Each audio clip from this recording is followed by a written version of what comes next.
Well, it's that time of year again. Everyone is quoting Elf. Home Alone is on every TV in the world, and movie nerds like me reignite the Die Hard debate, which I will be throwing my 2 cents into this week. But there's one movie I don't think people talk about enough during Christmas, and ironically, it's one of the most watched movies in the world around this time of year. I was scrolling through Disney Plus's holiday section when I saw Edward Scissorhands, and it got me thinking, is it Scissorhands a Christmas movie? Which got me thinking, what defines a Christmas movie? We almost all agree that Die Hard is, so why can't this be? So, I decided to do a video on it and find out once and for all, is Edward Scissorhands a Christmas movie? I should note that I was going to do a deep dive video on this movie anyway, just singing its praises, so I figured I would just mash the two videos together. So first things first, I just want to say that Edward Scissorhands is a perfectly written movie. Sure, it has its weird moments and quirks that don't usually make sense. Like, who just waltzes into somebody's house like that? Especially a creepy as shit one like that. Has Edward never eaten before this scene? Does he even need to eat? Or this hilarious scene of the overcomplicated cookie making machine that inspires the creation of Edward somehow? Look at this thing. But none of these things really matter. All movies have their movie isms, the little things that remind our brains what we're watching isn't real. But the actual story structure of this film is literally perfect. The film's plot progresses exactly how a film should. There isn't too much of anything or too little. There's no scenes upon rewatching I think the movie could do without. The character growth of Edward is wonderfully paced. Sure, the movie does suffer from 90s love story cliches where you don't really buy when they fell in love. Not because Edward isn't lovable, he's fucking adorable, but because of how fast that it happened. To me, at least, it feels like Kim goes from being freaked out by Edward to feeling romantically for him way too quick for it to be justified. This is a minor issue, but I thought it was worth mentioning. But again, if you can get past these little isms, turn your logical brain off, and just escape into the movie magic, the story plays out very classically and again, perfectly. Everything matters in this movie. Everything has a point. Some are more obvious, like Edward picking the lock of his door for Kim and Jim, leading them to manipulating Edward into a crime, or Jim saying Edward would do anything Kim asked, just for Edward to later say this line. I knew it was Jim's house. You did? Yes. Well, then why'd you do it? Because you asked me to. While some of the other ones are more subtle, like putting Edward's flashback of his creator's death right when he hugs Kim. It's because it dawned on him in this moment that he could never really love Kim the way he wants to. He'll never touch her or feel her touch safely, which is later escalated by this honestly poorly directed sequence. I know this is an accident, but like, just get off of him. Stop, just get off. Like, problem solved. Now, with all that said, is perfect a good thing? Sure, sounds like it, right? Like, it's perfect. But it's not that simple when you're talking about art.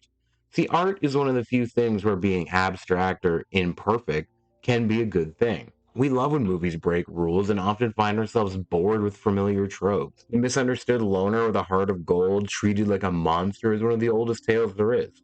It's Frankenstein. Which again, obviously, Edward Scissorhands is a Tim Burton riff on Frankenstein. But what separates and elevates it from just being a mold is the excellent satire and reflection of American suburban society. This film illustrates small town behavior so well, it's actually pretty uncanny to my hometown. But it's done in such a fun and satirical way that even though these people are all fucking terrible, it never feels dark or gloomy. This movie actually kind of reminds me of a less dark film version of Marilyn Manson's Portrait of an American Family. You know, the movie handles these themes with a beautiful ease. On top of that, lending hand to this film's mastercraft is the gorgeous imagery and colors. You know, I'm not really a Tim Burton fan, finding him very hit or miss, but his style really breathes life into this material. And of course, none of that would matter without Danny Elfman's magnificent score. God damn, this music is classy.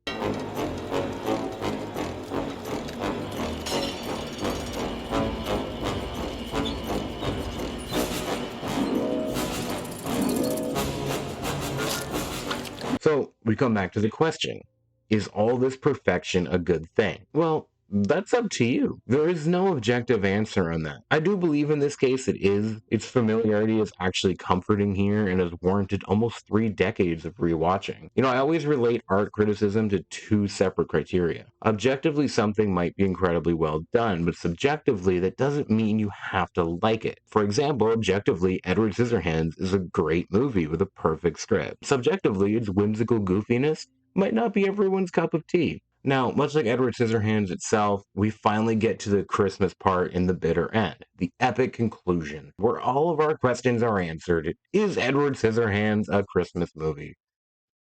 I don't know. I ask again, what defines a Christmas movie? Well, there are a few unwritten rules that lay out the criteria of a Christmas movie. The first being it must take place during Christmas.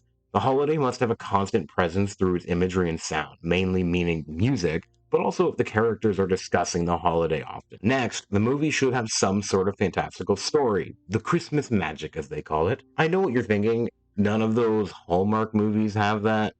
Yeah, it's because they fucking suck. How many times are you people gonna watch a movie about a career-oriented woman randomly open an Airbnb in a small Christmas-loving town only to fall in love with Rob Lowe? Yeah, they don't count. A fantastical story doesn't need to be based in magic or fantasy per se. Just something more surreal than like a Hallmark movie. But Jingle All the Way is a good example. The story of a father trying to get the perfect gift for his son last minute is nothing special, sure.